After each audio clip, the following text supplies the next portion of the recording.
Hey, g'day guys.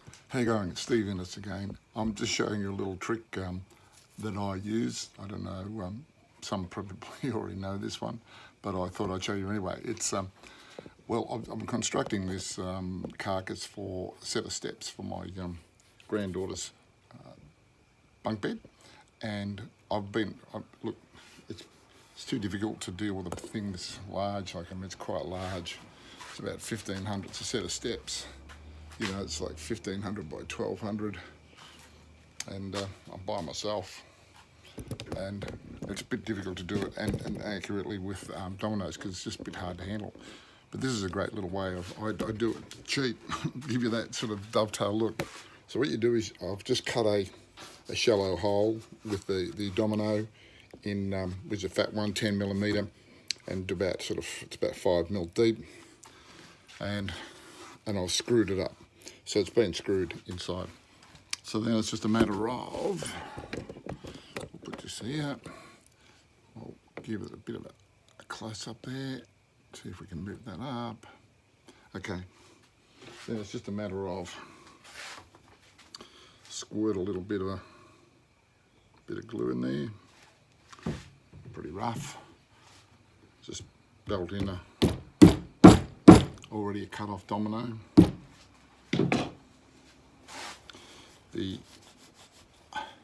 is where these great little Japanese dovetail saws are great. This one's a Japanese pull saw. It's called a shark saw. It's for dovetailing, and I'll pull up there. It's for dovetailing and that. But it's really flexible, as you can see, like this. So subsequently, when you cut it off, you can cut it off level to the surface. So what I do, I put my 2 fingers here like that.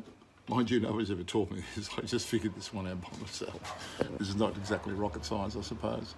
But I'll just fix the camera up a little bit, get to the production department. And so now I push pressure down on here, but not much, just enough to guide it. And I just slide the saw back and forward, just gently pulling, because the cut's more of a pull. Sorry, the cut is a pull, not of a push. So, sharp little pulls, keeping my fingers down, guiding the blade close to the surface. Last bit, back it off a bit, cut it off nice and clean. Then I've got the orbital sander. Now I'll back off the computer screen a bit. This is the Rotex 155. I don't really use this one much, but it's a bit more aggressive than the 3. Means that this does a 5mm orbit compared to a 3mm orbit, so it's more, the 3mm is more for finishing off. But this is pretty much finishing off in itself. So just a matter of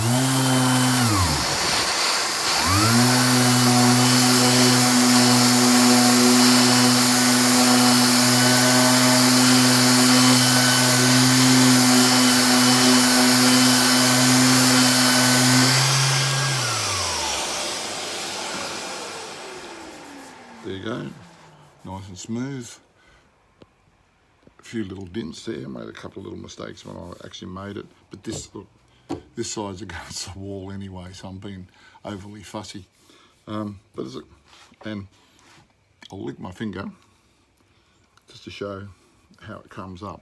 So it comes up like a great little detail, but I usually just wipe a little bit of filler over it and then give it a bit of a sand, so that fills up all the holes, just in a sort of pine to match the ply.